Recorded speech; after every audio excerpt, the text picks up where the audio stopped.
is on the edge. What began as planned Saba-Saba commemoration has now erupted into full-scale protests across multiple towns, with demonstrators lighting fires, blocking roads, and demanding President Ruto's resignation. From Kisii to Kitengela to Thika Road, crowds poured into the streets, chanting in unison, "Ruto must go."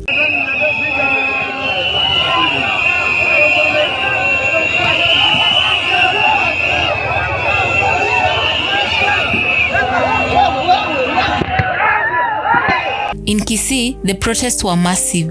The town, linked politically to former Interior CS Fred Matiang'i, was one of the first to flare up. By morning, the streets were overflowing with demonstrators, waving placards and chanting anti-government slogans. Despite the numbers, police held back, seemingly under orders not to escalate. The restraint, however, did nothing to dull the intensity of the crowd. Their frustration was raw and their message was loud. Kitengela took a more aggressive turn. Youths lit bonfires across major roads, barricading entire streets with rocks, burning tires and debris. Smoke filled the air. Traffic stopped. It was clear. The town was in protest mode and no one was going anywhere.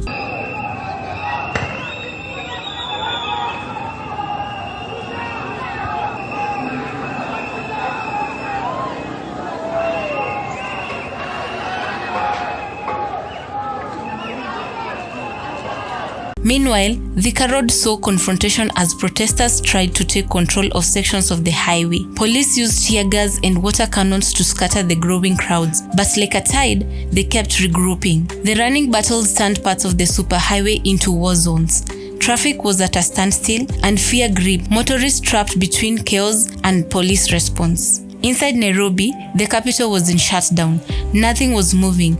No businesses open, and the streets that are normally alive with activity looked like a ghost town. Police sealed off all major entry points to the CBD: Jogoo Road, Thika Superhighway, Mombasa Road, Ngong Road, and Waiyaki Way. Anyone trying to walk into the city was turned away. The police presence was heavy. State House Road had been cordoned off, with elite security units reportedly stationed at key junctions leading to the president's residence. Reports suggested panic was growing within government circle, and the full weight of the country's security machinery was now focused on stopping the momentum. But the wave seems unstoppable. Social media was flooded with images and footages of the unrest.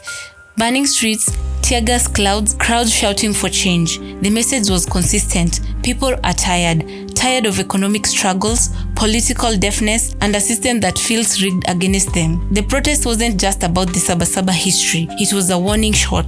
Ruto's government responded with a massive deployment of security officers nationwide. Still, the crowds grew. In towns beyond the hotspot, small pockets of protest began to form. The anger is spreading. As the day unfolds, one thing is clear. This is more than a protest. It is a reckoning. A new generation has taken up the Saba-Saba torch, and they are not just asking for change, they are demanding it. Loudly, boldly, and without fear. Whether or not State House listens, the streets have already spoken.